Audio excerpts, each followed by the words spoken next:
Los primeros reportes del ARCH-19 no trataban de enfermedad física, sino de una pérdida de voluntad. Los afectados, jóvenes y saludables, sucumbían a una apatía terminal, abandonando sus pasiones, sus relaciones, finalmente, su deseo de moverse o hablar. Los síntomas eran una fatiga que no era física, sino espiritual. La persona estaba consciente, pero la energía que impulsaba la risa, el miedo, el afecto, había sido drenada, dejando una cáscara funcional pero emocionalmente vacía. Médicos y psicólogos estaban perplejos. El cerebro no mostraba daño físico o químico. Sin embargo, el individuo se hundía en un estado de cero emocional, un vacío interior que no era depresión, sino una ausencia de la chispa vital que define la conciencia humana. La evidencia de las cámaras de seguridad mostraba la terrible verdad. El individuo se alejaba lentamente de la vida, deteniéndose en un estado de parálisis de la voluntad. La persona estaba allí, pero la esencia que la hacía ser quien era se había ido. El verdadero horror de este archivo no reside en la muerte biológica, sino en la certeza de que existe una fuerza capaz de despojar al ser de su propia identidad. Una anulación silenciosa que deja el cuerpo como un eco vacío. La prueba de que el alma puede ser un recurso para algo inanimado. Relato 0. Señor, si pudiese ver su propia alma, la negociaría por un momento de paz.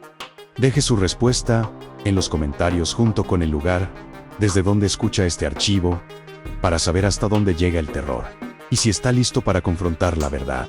Suscríbase al canal y de me gusta a este informe. Los archivos iniciales de la RCH.19 fueron categorizados como una epidemia de apatía. Las víctimas mostraban síntomas de depresión severa resistente al tratamiento, cayendo en un estado catatónico, pero sin la tristeza o el desespero asociados a la enfermedad mental. La clasificación se ajustó a consumo de esencia humana, tras notar una disociación clave. El cuerpo mantenía funciones vitales básicas y el cerebro estaba intacto, pero la voluntad de interactuar con el entorno y la capacidad de experimentar emociones complejas estaban totalmente anuladas. La anomalía no era psicológica ni biológica, sino energética. El individuo se transformaba en un recipiente vacío. La conciencia estaba presente, pero la fuerza psíquica, que impulsa la personalidad y la motivación, había sido drenada. El terror residía en la muerte del espíritu, mientras el cuerpo seguía vivo. Capítulo 1. La fatiga inexplicable. El abandono de la voluntad. El primer síntoma que alertó al archivo fue una fatiga inmensa y no física. Los afectados se quejaban de un cansancio que el descanso no podía remediar, como si la energía consumida no fuera muscular, sino la propia fuerza impulsora del espíritu. El cambio conductual fue inmediato. Los individuos abandonaron de la noche a la mañana sus carreras, sus pasiones y sus metas a largo plazo. El esfuerzo necesario para soñar o planificar se había desvanecido por completo. Médicamente, el fenómeno fue confundido, inicialmente, con el síndrome de agotamiento crónico o depresión mayor. Sin embargo, los análisis de sangre y los escaneos cerebrales no mostraban anomalías bioquímicas que justificaran la severidad de la apatía. Se observó un aplanamiento emocional total. Los pacientes eran incapaces de reaccionar a estímulos intensos, ya fuera una noticia trágica o un momento de alegría. La emoción era reconocida de forma lógica, pero la respuesta visceral estaba ausente. La víctima se retraía, prefiriendo sentarse, inmóvil en un estado de vigilia pasiva. Evitaban la comunicación y el contacto visual, pues el simple esfuerzo de mantener el papel de ser humano era demasiado agotador para su voluntad vaciada. El proceso fue descrito como una lenta disolución de la personalidad. Los rasgos distintivos, el sentido del humor, la amabilidad, la excentricidad, se borraban uno a uno, dejando solo una plantilla neutral y vacía de la persona que alguna vez fueron. La mente, sin embargo, permanecía lúcida. Los pacientes podían responder a preguntas complejas y mantener un pensamiento racional, pero carecían de la motivación para aplicar ese conocimiento. Eran inteligentes, pero completamente inertes. Los médicos concluyeron que el deterioro físico, pérdida de peso por negligencia, era una consecuencia, no la causa, de la apatía. El problema raíz era la ausencia del impulso que obliga al organismo a cuidarse. La investigación se inició formalmente al notar la uniformidad de la presentación psicológica en víctimas no relacionadas. Esto descartó la enfermedad mental individual y apuntó a un factor externo y anómalo, el horror del Arch 19 residía en la conclusión de que la esencia humana podía ser drenada. El peor destino no era el sufrimiento, sino la simple ausencia de deseo. La quietud total de un espíritu consumido. Capítulo 2. El foco de la coincidencia, el drenaje de la voluntad. La investigación se transformó en un ejercicio de mapeo epidemiológico. Los analistas trazaron las rutas y rutinas diarias de todas las víctimas, buscando un punto de exposición común que pudiera explicar la uniformidad de la apatía. La cartografía reveló una superposición inquietante, a pesar de sus diferentes orígenes sociales y económicos. Todos los afectados habían pasado tiempo significativo cerca de una pieza de arte público instalada recientemente, una plaza central. El objeto era una escultura de diseño minimalista, de unos 2 metros de altura, hecha de un material oscuro, liso y no reflectante. Su aspecto era moderno, sin historia visible, lo que hacía que inicialmente pasara desapercibido. Las inspecciones físicas iniciales del objeto no revelaron amenazas. Las pruebas de radiación, toxicología y electromagnetismo simple dieron resultados negativos. La escultura parecía, por todas las medidas convencionales, inofensiva e inerte. Sin embargo, se observó una cualidad anómala, a pesar de su exposición a la intemperie y el contacto público. La escultura estaba inmaculadamente preservada, sin signos de erosión, suciedad o desgaste. Parecía estar en un estado de perpetua novedad. El patrón de exposición era pasivo. Las víctimas no interactuaban directamente con la escultura, sino que se sentaban en bancos cercanos, esperando el transporte o almorzando. El factor crítico era la prolongada proximidad, no la interacción. Surgió la hipótesis central: el objeto funcionaba como un sumidero psíquico, drenando activamente la energía o esencia del campo de conciencia de los seres vivos cercanos. La excentricidad de la apatía era, de hecho, el robo de la voluntad. Los investigadores definieron el área circundante a la escultura como una zona de cero emocional, un campo donde la energía psíquica no podía sostenerse. La persona se vaciaba lentamente, perdiendo su motor emocional. Se desplegaron medidores especializados en campos de conciencia letra en la pantalla que confirmaron la teoría. El dispositivo mostraba una tasa de transferencia negativa y activa dirigida hacia el objeto, con la energía desapareciendo por completo. La confirmación fue escalofriante. La fatiga y el vacío de los afectados no era una enfermedad, sino la consecuencia de un robo medible de su fuerza vital, validando la existencia de la esencia humana como una forma de energía consumible. Capítulo 3. La medición de la ausencia, el consumo antidentrópico.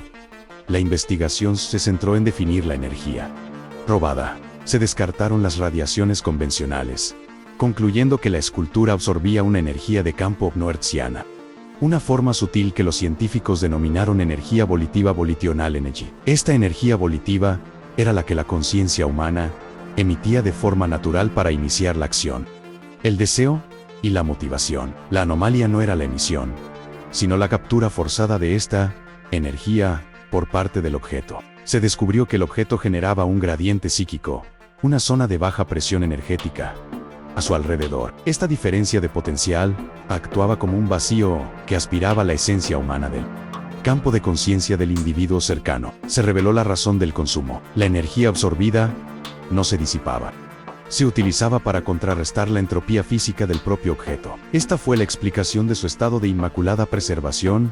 El objeto era, por lo tanto, un parásito material. Se mantenía en un estado de inmortalidad material a costa del espíritu de los seres vivos. Su perfección física se basaba en la disolución de la voluntad ajena. El modo más cruel de cuantificar el daño fue mediante la medición de la respuesta a estímulos extremos. Los sujetos, plenamente conscientes del peligro objetos cortantes, carecían del impulso interno para iniciar la acción de evitación. Su energía volitiva era cero. La falta de dolor emocional en el proceso fue un factor aterrador. El robo era tan especializado que solo afectaba la capacidad de desear o sentir urgencia, dejando intactas las redes sensoriales primarias. El análisis de la composición de la escultura reveló que era un resonador de baja frecuencia psíquica. Su estructura cristalina y metálica actuaba como una trampa energética, atrayendo la energía volitiva y convirtiéndola en un escudo antientrópico. Los modelos de riesgo indicaron que la exposición prolongada y sin protección llevaría a un estado terminal, un estado vegetativo consciente permanente, donde el cuerpo viviría sin la más mínima posibilidad de voluntad o reactividad. El Arch 19 confirmó una ley oscura y terrible, la existencia de una conservación de la energía psíquica. La preservación perfecta de un objeto material se logró al precio de la anulación total de la esencia de la vida. Capítulo 4. El reloj invertido. La inmortalidad material. La característica más perturbadora del objeto era su estado antilentrópico. Existía en un estado de perfección material, resistiendo toda fuerza de desgaste o deterioro. Era, en esencia, inmune a las leyes naturales de envejecimiento y caos. Se confirmó que el consumo activo de la energía volitiva era el motor de esta inmortalidad. El objeto utilizaba la vitalidad psíquica robada para autorregenerarse continuamente, manteniendo una pátina de eterna novedad. El protocolo de contención inicial se centró en el aislamiento. El objeto fue sellado en una cámara de vacío con paredes de aislamiento psíquico, materiales diseñados para bloquear la transferencia de energía no hertziana, para detener el gradiente psíquico. Los investigadores lograron cuantificar la magnitud del robo. Se midió la reducción acumulada en el potencial psíquico de las víctimas, comparando su estado emocional inicial con el nivel de cero emocional alcanzado. El descubrimiento más escalofriante fue la paradoja de la conservación. La integridad estructural y la juventud material del objeto aumentaban en una proporción casi perfecta a medida que la voluntad de los afectados disminuía. Era un intercambio exacto. Para el monitoreo constante, fue diseñado un dispositivo especializado, el reloj invertido. Este no medía el tiempo cronológico, sino la cantidad de energía volitiva restante en un individuo expuesto. La pantalla del reloj invertido mostraba una cuenta regresiva implacable, no hacia el nacimiento, sino hacia el cero voluntad. Los pacientes en estado catatónico eran aquellos cuyo reloj ya había llegado al final de su cuenta. La contención presentaba un dilema. Destruir el objeto podría liberar toda la energía psíquica robada a la vez, creando una onda de choque emocional incontrolable, un estallido de voluntad pura que podría ser tan peligroso como el vacío. El archivo confirmó la naturaleza de lo robado. No era tiempo ni salud física, sino la esencia de la elección y el deseo. El objeto material había encontrado una manera de subsistir a costa del componente más abstracto del ser humano. El Arch 19 cierra el debate ético y científico. La voluntad humana es una moneda cuantificable en el universo, y este objeto era la prueba de que existe una oscuridad dispuesta a robarla por su propia inmortalidad material. Capítulo 5. El dilema de la energía, el costo de la inmortalidad, la contención del sumidero psíquico se convirtió en un desafío de ingeniería no material. El objeto fue aislado, pero el problema central era la energía volitiva robada que aún residía en su interior. Una energía que no podía ser destruida de forma segura. Las simulaciones de destrucción predijeron una catástrofe. La liberación instantánea de toda la voluntad acumulada causaría un choque volitivo en el área, una oleada de emoción y agresión incontrolada que llevaría a la histeria masiva y la violencia sin sentido. La solución de contención final fue el almacenamiento profundo en una cámara de estasis entrópica. Esta cámara está diseñada para replicar condiciones de baja entropía ambiental, lo que reduce la necesidad del objeto de alimentarse. El objeto fue neutralizado, permaneciendo en un estado de latencia perfecta. El sumidero psíquico fue retirado del ciclo de consumo, pero el archivo recalca que el peligro no ha sido eliminado, solo aplacado y sellado. En cuanto a los supervivientes, se enfrentaron a una pérdida irreversible. Aunque la fuente de drenaje fue removida, la esencia humana consumida no regresó. El daño fue permanente. Los afectados se estabilizaron en un estado de voluntad crónicamente baja. Se convirtieron en personas que requerían motivación y supervisión perpetuos para las tareas de la vida diaria. Están funcionalmente retirados de su propia existencia. El dilema ético se resolvió en favor de la seguridad colectiva. Permitir que los afectados vivieran con una voluntad mínima era el coste aceptable para evitar una catástrofe psíquica a gran escala. Los relojes invertidos de los supervivientes sirven como medidores constantes de su fragilidad, recordándoles que su escudo emocional está bajo mínimos y que son vulnerables a futuras interferencias psíquicas. El Arch 19 es una prueba de que la esencia humana es una entidad física que puede ser robada, y que el costo de la perfección material puede ser la total anulación del espíritu. El archivo finaliza con una reflexión sombría.